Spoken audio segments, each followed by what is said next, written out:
We are live on Wrestle In. This is our first time trying this out. We've no idea. Hopefully it's working. Hopefully people can see us. They can hear us. They can listen to us. We're literally doing this immediately following Sakura Genesis. It's still on. Sanada's still making his backstage comments back there on my TV. We've tried to do this as quickly as we can. I'm getting the tweet out now. Hopefully some people will come, some people will chat with us. But yeah, whilst we wait for people to join Jamie, people might watch this back later. They might not watch it live. I want to give time for people to join and stuff like that. Yeah. What's going on with you this weekend? Let's chat casual stuff. You were at footy yesterday, right? Yeah, I was at Lincoln's game. Lincoln versus Cheltenham yesterday. 2-0 was it? I see on your match 2-0. reports. I got a big Jamie up here. Make sure you follow him, of course, down there at J Johnson 16. He writes for Lincoln. He actually writes for the football club. It's really fucking cool. Yeah, it was a good game in Altif. You remember Mike Dean, the referee? He was in the crowd and everything. I saw him, but no, it was a good game. He used to be a big deal, Mike Dean, didn't he? He was a big old referee. What's he doing down at Lincoln? Not a clue. I couldn't work out why he was there. It was a bit strange, really, but it was not that game. Neither team got anything to play for, but it was one of them. It's annoying, isn't it? You still don't want to lose, but if you're one of the teams, you obviously don't want to lose, but yeah, it's shit as a fan. Cause you're like, if you lose, but if obviously you don't want to lose. Yeah. I mean, Cheltenham lost 1-0. So did Doncaster anyway, so it's not. Well, yeah, neither of us are in the limelight. We're getting a few viewers are popping in, it seems. If guys, if you're here, please leave us comments. We're gonna break down the Sakura Genesis card. It's Sanada's still doing his backstage comments. I can't hear the translation, so hopefully hopefully he's not saying anything too important. Otherwise, I'll miss the Twitter clout by writing. Well, they did it in the ring as well, didn't they? So I can't imagine there'd be too much. No, yeah, unless Sanada's calling out CM Punk for Forbidden Door 2 backstage or something. I think we're in the clear. Hey, Yus, how's it going, man? The show was incredible. We're gonna dive into it because Sanada is the new fucking IWGP World Heavyweight Champion, man. What a time to be alive. How's it going, Jeff? What time is it in Indianapolis right now, man? Wow. And Trentus, whoever that guy is, I think he's on Twitter somewhere, like something like at One Up Culture. He's some Australian dude. He might be part of Wrestle In. He's doing tons of shit. But no, yeah, we've got a few followers. We're getting some comments. Let's dive into the card. Fucking that main event, right? Oh my god, it's incredible that the story they've told with Sanada. Like a few months ago, who would have said Sanada winning the title would be awesome and that we'd be loving it? You'd call them crazy, right? Yeah. It's sort of like I was making his entrance and I sat there and think he has to win. And with Sanada, he's always been nearly there. But then with the new faction and he came out, he had that new ring gear and he's got the new entrance and everything like that. If he lost, that would have he was done for, really, wasn't he? But so it sort of showed, and like you said, if he said that last year, he thought Sanada's going to be the world champion, he would be sat here thinking he has to be the world champion. You think, well, the bloody hell's happened to get us to there? But it was fantastic. It really was. Yeah, the entrance, like the music started, and I was like, is this just Five Guys new music or is this Sanada's new music? And it gave me a big Muto vibe. Like it has he that tapped kind into of that, didn't he? Oh, proper like. I don't know. It's just kind of got like that upbeat poppiness, like to it, like old school, like the old school babyface style entrance music. And yeah, then the robe was so cool, and then he's got the trunks on, and I was like, the more we got close to this match, I was like, there's a good chance Sanada's winning here. Yeah. Like it suits it. It's not crazy, and yeah, it's great. Like you can't make new stars unless you make new stars. Like it sounds stupid, but. Sanada's a big fucking deal now, and he deserved to win that match. It was an awesome match. They've told this great story for him. Just Five Guys are awesome. Like, I can't speak high enough of this match. The finish is great as well. The new Deadfall, that's awesome. That's a great finisher. And it was tailor-made to counter the Rainmaker. Yeah, it's sort of like, how did we not pick up on that? It's when you see it now, and then it happened with straight from the Rainmaker. Do you think we should have really noticed that when he first brought it out? But it worked perfectly, really. It was for the match and as the finish. The match was stellar beginning to end. Okada being this dickhead. I mean, where do we go from here with Okada is probably the question, right? Like the G1's a few months away. I suppose you've got Forbidden Door, obviously. But yeah, I feel like I can speak for everyone when I say no one wants another Okada G1 win and then winning the title back in the main event of Wrestle Kingdom, right? We're No, done you with can't that. imagine so. He was obviously with his stature, he's going to do well in the G1, if not get to the final of the G1. But I mean, I think to have him win the G1 and challenge again, it would be sort of like as much as a backwards step. This is what happens when you do live streams. You get interrupted by animals. Get your tail out of the stream, bro. But as well, one thing that we like, you know, as Brits, we've taken them as our own. Their name might be Aussie Open, and Simeone's said it. Aussie Open, new IWGP tag team champions. Like, you know, they might be Australian. Trent might be here, but you know, we all know really they're Brits in their styles. And the match, incredible. It's like 15 minutes, and they just beat the shit out of each other. And yeah, it flew by. Fletcher killing himself for that moonsault and having to tape up the head, it only adds more to it. Like, hopefully he's okay, because it looked brutal. It looked very nasty. Yeah. That's what you think at the time. It's like you just hope he's all right, but then as bad as it sounds, it's sort of like one of them things is it's obviously an accident, but it made the match better because it had that extra drama and tension with him. You're thinking, oh, good, is he hurt? And then with the blood coming down like through the bandage as well, you could see he was still like bleeding out the bottom of it, and it was so. It really like made the match was fantastic, and like it felt so intense because of that. I thought there was like probably not a single rest hold in that match or anything. No. There wasn't like a headlock. There was nothing. It was literally 15 minutes. Let's just balls to the wall. And I feel like quite a bit of the show was like that. Like, there was no, other than the main event, there wasn't really let's start with headlocks it and didn't slow, the did mat work. Yeah. I got worried at the top because the opening tag match went. Like, by the time the opening tag match finished, it was like 35 minutes into the show, and I was like, Jesus, this is going to be a long show, isn't it? Well, they took half an hour to get in the ring, didn't they? With the yeah, exactly. Talking. Everyone making their own introductions and all that. Everyone coming into the ring separately. But yeah, I have skipped a match in that. Hiromu versus Robbie Eagles. Hiromu getting defense number 3 under his belt, defeating Robbie Eagles as part of TMDK now. Hiromu is one guy that kind of his selling, like I might be game. No, I'm going to take that back. I'm going to put myself into a corner there. The match was great. Again, I don't think there was a bad match on this card. Are you going to complain about the selling? No, like in the past, I was going to say, like, I feel like he kind of just forgets it at a point. I think that's quite bad of me to say, because when I think of his matches with Ishimori, and Ishimori's hitting the La Mystica, and he's focusing on the arm and stuff, Hiromu's pretty good at it, to be fair. Yeah, I don't know. I didn't want to. I was going to say that it stood out because I don't think he's someone like you say. He's not someone who you're like. He's renowned for his selling, but in this match, he's selling like it was the details of it. Like, I know the one I picked up towards the end, because obviously the attacks had been on his knee for the whole match, and he was like hoisting Robbie Eagles up on his shoulders, and he had to use the ropes to get up. Yes, I thought it's them little details that, like they say, is that it's sort of like a new. Like a progression for him, but them little details, you can't go wrong with stuff like that. Yeah, and it was literally, I love when there is a focal point of a match and they stick to it. Like, Robbie really didn't do many moves. All right, if you're going to clean yourself, go away, Tom. Bye-bye. There wasn't many moves that weren't focused on the leg. Like, he done a couple of, like a chop or two and a couple of kicks to the chest, just usual stuff. But it was wholly focused, and that was one of Robbie's best. Like, the crowd loves him. The Aussie, Robbie, or chants, like the entirety of Ryogoku joining on it. Like, Aussie Open were wildly over as well. Like, more so than Bishamon, people cared about Aussie Open. But Simeon brings up a good point. He's worried that David Finlay. What if David Finlay comes the champion at Dominion? I don't think that's something we have to worry about at home. Well, he's got the sights on the never, hasn't he? Exactly. I think that's a bit out of his purview at the moment. But G1. Yeah, Jesus. If you imagine David Finlay main event in Tokyo Dome, Jesus Christ. But speaking on Bullet Club, speaking on David Finlay, ELP officially, I would say officially kicked out. We'll see what the backstage comments say. It was brewing.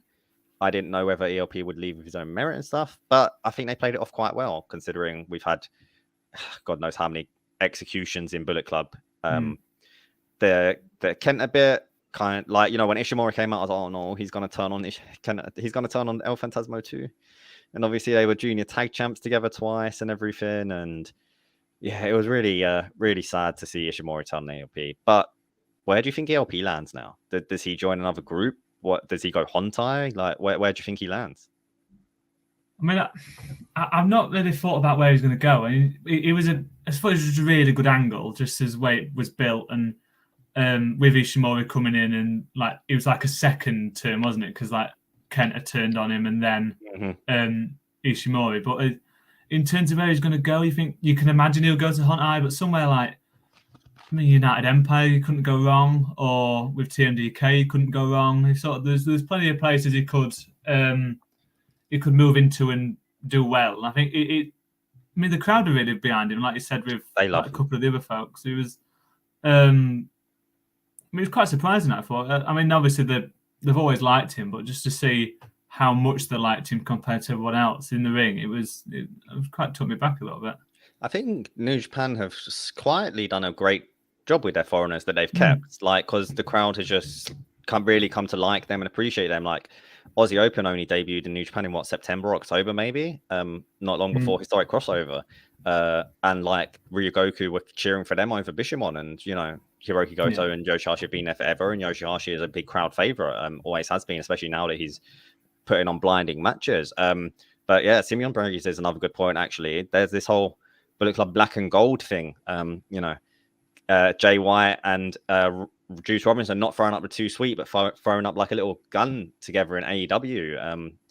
I wonder if what the outcome's going to be there, because there's seemingly a Bullet Club contingent in AEW now that's not necessarily Bullet Club. Like Jay White came up and Bullet Club was on the entrance board and stuff like that. So yeah, I don't think anyone wants Bullet Club Civil War though, right? No, not again. I'm not really sure where we are with Jay White. We've been, because it seems like there's some sort of connection, because he used the New Japan theme song, and I saw someone bring up, I can't remember who it was, but Ibushi's his matches over WrestleMania weekend, he didn't get to use his New Japan theme song, whereas Jay White did. Oh, I didn't notice that. I'm not sure. Someone said that on Twitter, and it makes it maybe thinking that maybe Jay White, there's still something there, and it's all just like a big angle, really. But and it would make sense if there's something like with ELP and Juice Robinson brewing, then that would make sense. But another Civil War, I can't say that's appealing.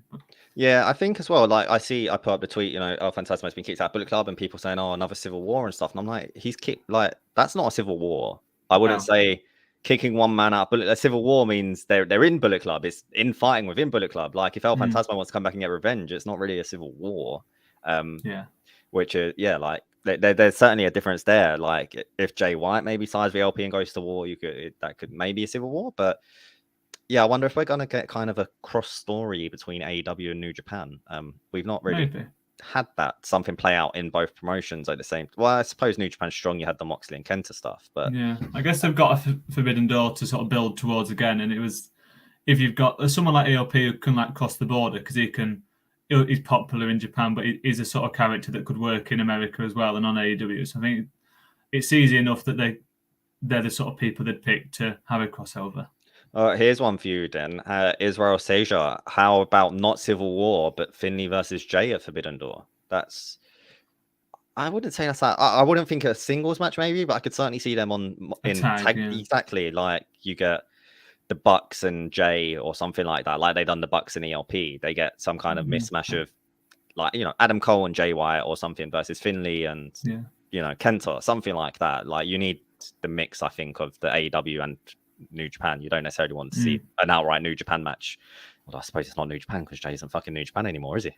I'm not convinced with Jay White yet. I'm still on the fence of what he is actually doing, but it would make sense. But there's a lot of people in AEW to see if he gets that push forward, and like he's in with Juice Robinson at the minute. It seems a little bit like he could be a lot further up if they're going to utilize him.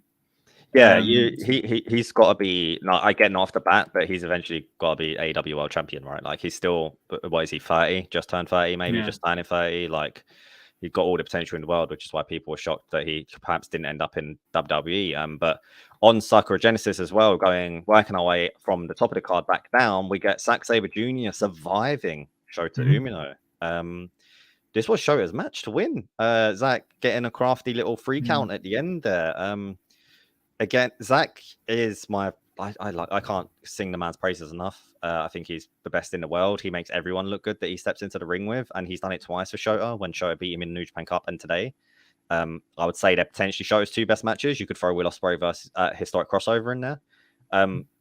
But yeah, I don't want Zack to be dropping his title. I was scared that he was going to be losing it to Shota. So I'm very happy that Zack did retain the title. No, I think I'm in the same boat, really. I think it made sense that Shota didn't win because he's like getting your win back sort of thing. But he looked fantastic, and like maybe in defeat he looks even better because he can move rather than having that title attached to him. Then if he'd have won, he had to stay in that division, but he can move, and they could really push him forward with Shota Umino because he was great in this match, and I think this style really suits him. Yeah, as well, and I think it's the fact that he did survive Zack Sabre Jr. It's not like he got outmatched or he didn't get outclassed by the Techers. He didn't get outfought by the European uppercuts. It really was. He had it in the palm of his hands, and Zack Sabre Jr. being the veteran against this fiery new guy that's returned, he just outwitted him, and he just got the best of him in a split second. Like Shota doesn't look bad in defeat at all. And yeah, thank God Zack gets to keep the title. Especially because he didn't tap out, the stretch of arm submissions. I think it really showed that wasn't the finish. Wasn't that he tapped out to the submission, which would have worked because it was the constant switching. They were fantastic at the submissions, but he won by a roll up, and I think that showed that how they're valuing Shota Umino and how like Zack Sabre Jr. like you said survived rather than beat Shota. Yeah, and I mean Zack as well. You have this thing with Kevin Knight that I want to see play out. When Zack defeated Clark at Battle in the Valley, Kevin Knight was there, wanted to be next title challenger. Of course, Kevin Knight along Kushida, the Jet Setters, are now challenging for the IWGP Junior Tag titles. But I'm still very hopeful we get the Kevin Knight match because, like I say, Zack elevates everyone, and I've said it on every time anyone mentions Kevin Knight, I say it that I think he can be the Hiromu for New Japan in the future. He could be the junior ace. The dude is unbelievable. The fifth match of the night, Mercedes Moné defending the IWGP Women's Championship against Azumi and Hazuki. They went almost 14 minutes. There was some concern they wasn't going to get a lot of time. Mercedes even making comment of it in the press conference that she's used to wrestling 3 minutes and 5 minute matches and stuff. A little shot at WWE. But yeah, I think this match was really good. Like, I think if you haven't seen Azumi or Hazuki before, it was a great showcase for them, especially Azumi. Like she's impossible to not be impressed by. But it wasn't seamless. Like it wasn't, you stick Azumi in a Stardom ring against the right people, it's flawless. Like I love her match versus Mei Saruga. But this was still thoroughly impressive, especially if you haven't seen Stardom before, if you haven't seen these women before. I don't know how you can't not think this was a good match. Yeah, well, I think for me, like I'd seen Azumi before, so I knew what she was about, and you know what you're getting with someone like her because she's that. I mean, she's like you say, she's so impressive, and you can't. It's like with Hero del Vikingo these last few weeks. Like you watch him, and like he's the one you think about. But was it Hazuki? Her name was it? I've never seen her before, and I'd never seen her wrestle before, and I thought she was not just held her own, but was fantastic as well, and held with the other two, and they were. I mean, I really enjoyed it. I thought it was. I was a bit worried it would been a triple threat, in that it was a way to get the title off Mercedes Moné without her being pinned. So I'm glad that didn't happen. But it was. Yeah. I think it maybe worked better as a triple threat because they could fly around and do all the different spots they wanted. Yeah, do you know what I'm shocked by actually is the fact that Mercedes, like when I saw this, like we kind of knew we was going to get Mercedes versus Azumi. Like I think Mercedes even said it on what's that trash website that does all the paparazzi shit? I can't even fucking remember. Which one? Yeah, no, it's like a proper paparazzi media thing. It's not a wrestling thing. I got someone will, I'm sure, correct me in the YouTube comments. But we knew it was getting Mercedes versus Azumi, and Hazuki was kind of a late addition. And to me and other fans, I know it was the fact that Azumi is the high speed champion. They perhaps didn't want their champion taking a pin in a match, which makes sense. TMZ, there it is. Thank you. Pinned, didn't she? Exactly. That's what I was about to say. I was so shocked that Azumi got pinned. I figured that's why Hazuki was there, but no, Azumi took the pin, which shocked me. And then post match, the moment every fan, since the moment it was was teased, it was speculated that Mercedes might be joining New Japan and Stardom. Every fan just wanted to see Mercedes versus Mayu Iwatani. And we're getting that match now. Mayu Iwatani was ringside. She was straight in the ring after. As Chris Charlton pointed out on commentary, she purposely did not say Ryogoku Kokukikan because she cannot say it. Famously, you're doing well, the guy can't say that either. So she goes like Ryogoku Kokukikan. Sumo is after I call it. I can't say it either. But yeah, like we're now getting Mayu versus Mercedes, All-Star Grand Queendom, Stardom's biggest show. It could be where Mercedes drops the title, but this is the match every fan has wanted to see. It's arguably the best Joshi wrestler of all time, certainly of the modern day. You won't hear a bad word said about Mayu Iwatani.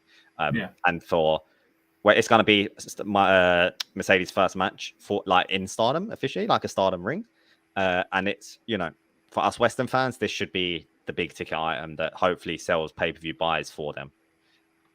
Yeah, well, this is like the point of the title, isn't it? I think it's really it's showing that they're putting this on a Stardom show rather than it being sort of like third from the top on a New Japan show. It's going to be, I mean, if not the main event, the semi-main event of a Stardom show, and it's sort of like that's the point of the title, is like that crossover, and they hopefully get some eyes from New Japan over to Stardom.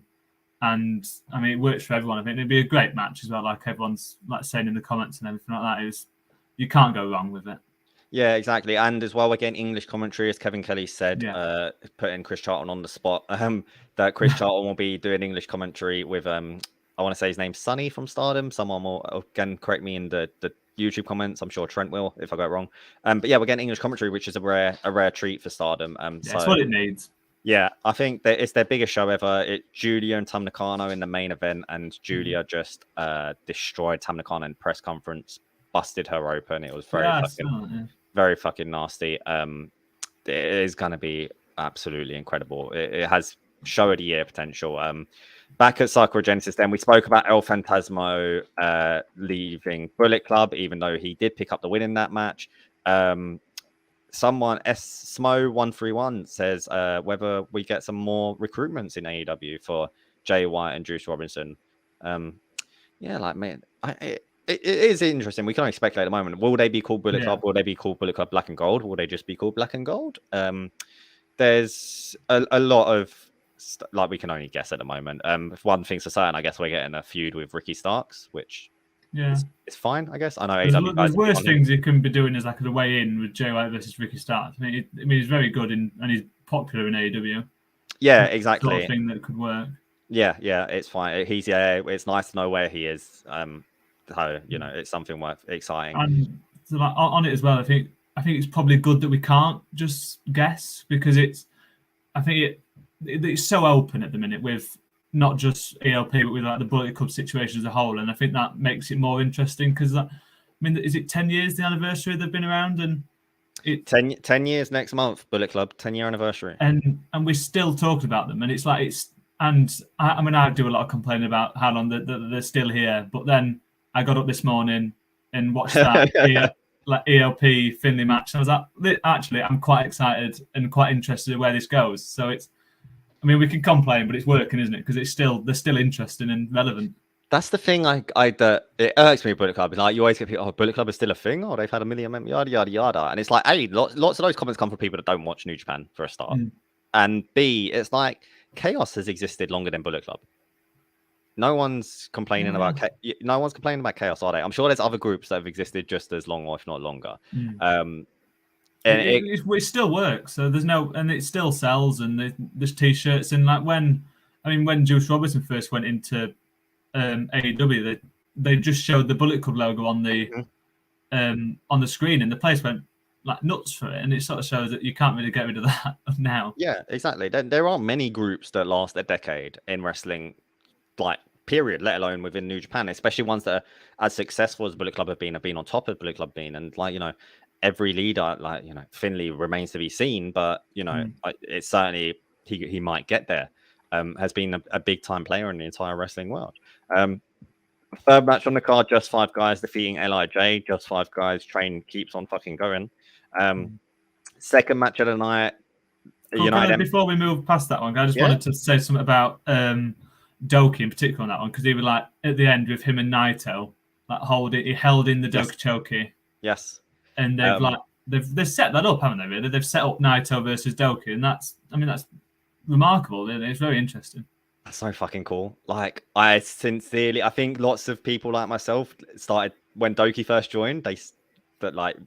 And said Doki. I would say I like Doki as a meme, and now I sincerely fucking love the man. He is so good. I need to see that man as the junior heavyweight champion at some point, like a title defense against Hiromu. I was hoping when Sanada at the end was like, we didn't even speak about Hiromu coming in to challenge Sanada. But when Sanada was like, yeah, you can challenge me, but first off, you have to, face one of these guys.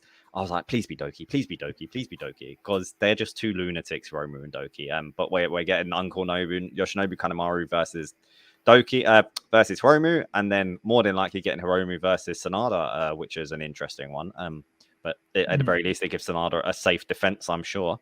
But yeah, then second match on the card was United Empire defeating House of Torture and Jeff Cobb doing what Jeff Cobb does. That tour of the islands with Dick Togo on his back and carrying show.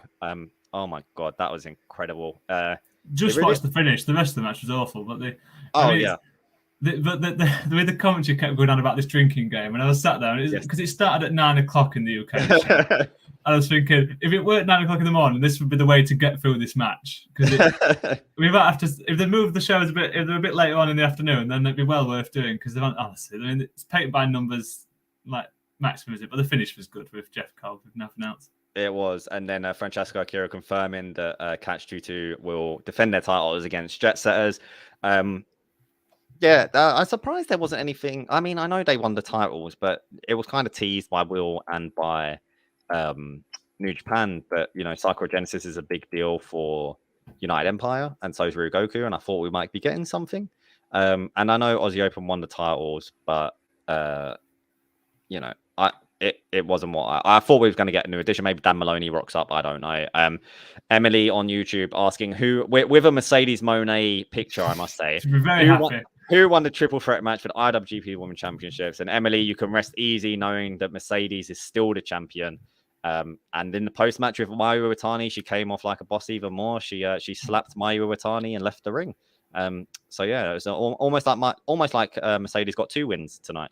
And then the first match of the card was a 6-man tag match with very bizarre pairings. I don't think there's much to talk about in regards to that specifically. Yeah, I know there was translations, but I was still a bit, and they all come out in the wrong order, didn't they? Because I thought I'd come because I thought Despy was tagging with Suzuki, and then I looked up from my phone and they were fighting each other, and I went, well, what has happened? Then eventually I figured out what had gone on. But I think the only thing worth talking about from that match is Yo and El Desperado. They're like pairings, and that sort of sets something up for the Best of Super Juniors next month, I think. And that's sort of like, it's something interesting. It's like this show did a lot of building for future shows, and that's what you needed from a big show like this. And even like the little bits like we had with Doki and Naito, but Yo and El Desperado is like a little nugget that they've set up that can push through into that tournament next month, and that it's good for what the undercard is. Yeah, exactly. And we're getting Best of Super Juniors does start next month, as you said, but also G1 Climax 33 was announced. I don't know if it's usually announced this early. I feel like they announced it quite early.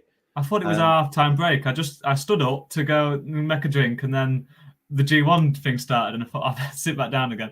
But it was, yeah.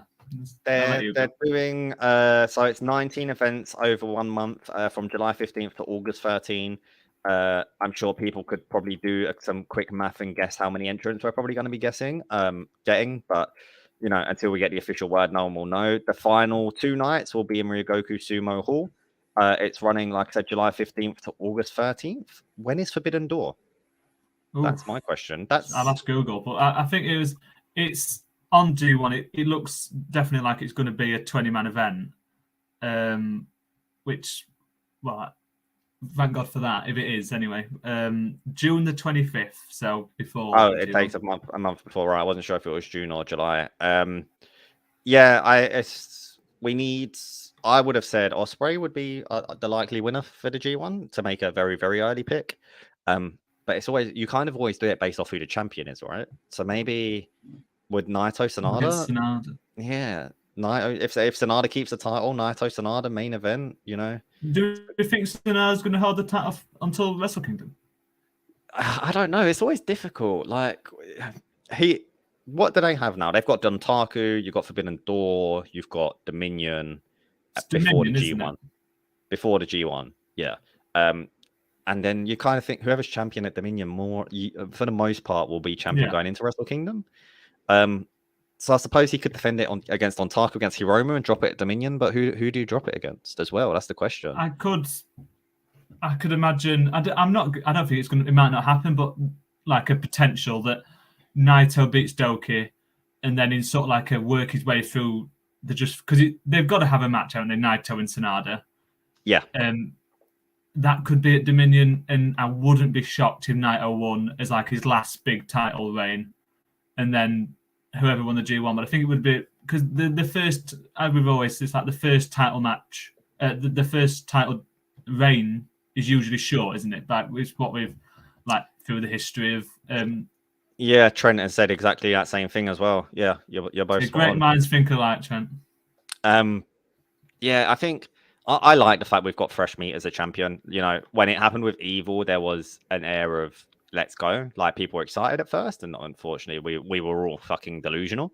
Hopefully, it doesn't. I don't get that same vibe with Sanada at the very least.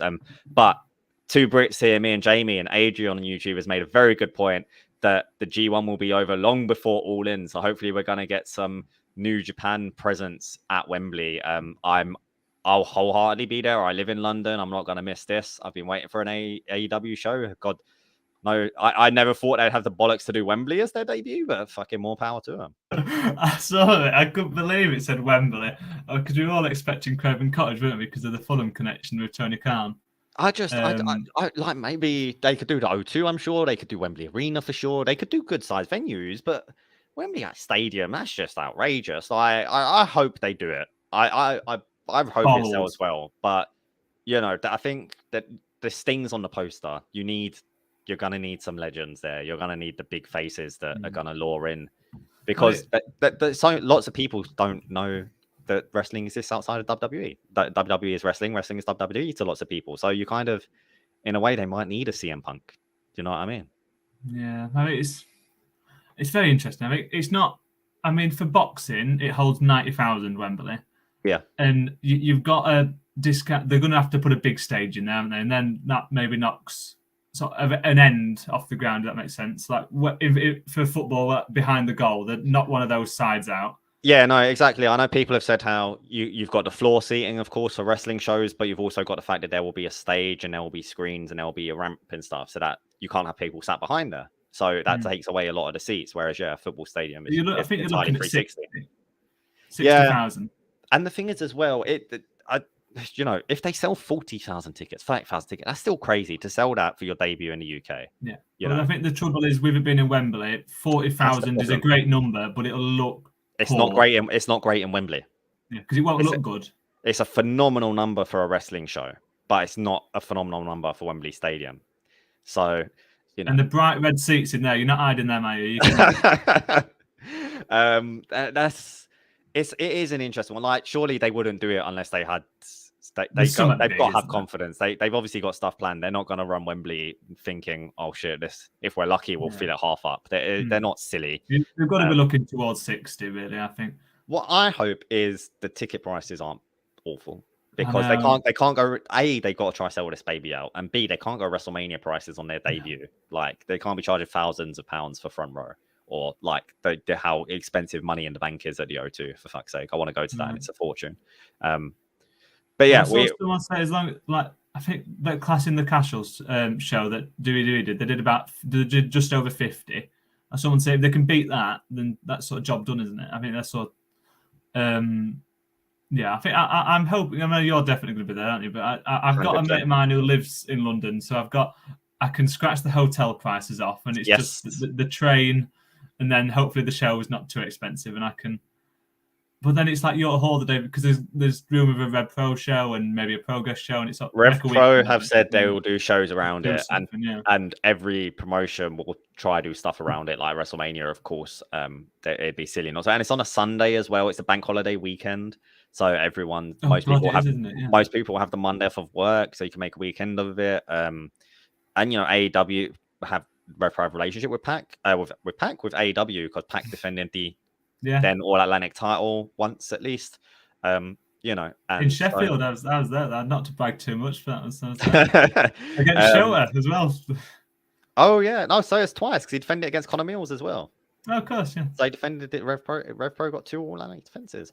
So yeah, I don't know where we go in New Japan from here. We've got nothing announced. There'll be a press conference in a couple of days. We've got Capital Collision coming up in next weekend. Yes, we've got Capital Collision and Saturday, I think, or Saturday or Sunday. Yeah, and Collision in Philadelphia, and then we kick off on the road to Dontaku. So I'm sure we'll get card announcements for Dontaku soon, and on that tour there'll be title matches. We'll get Jet Setters versus Catch 22. We'll get Sonata versus Romu. We'll get Hiromu I think there's versus Nobu. There's like a halfway show. It's like that Satsuma show. Yeah, wrestling Satsuma no Kuni.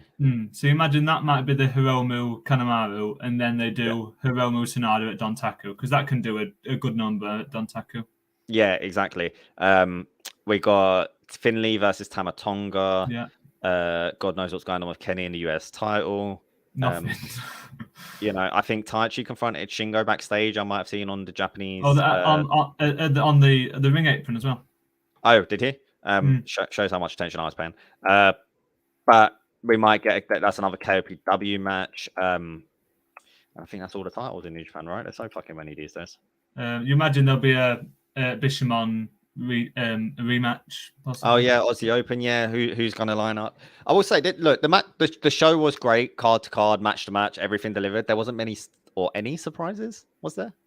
Well, the opener. What are you talking about? That was the biggest surprise ever. Go away. There wasn't anyone out to challenge. We knew Mayu was already the Hiromu. That was the it was Hiromu, and that was really it. There was no one out for Aussie Open. There was no one out for Zach, and no one out for Hiromu himself. But of course, that came into the main event. No big debut. I thought we was going to get the debut of whoever this Wolf person is. I've seen rumors of Dan Maloney because of what happened at the Hot Show, but they've bigged it up a bit too much for it to be Dan Maloney. Yeah, I thought that. All respect to Dan, you know what I mean, though. But they done it for Akira. They teased it for weeks in advance, and then it was Akira and stuff.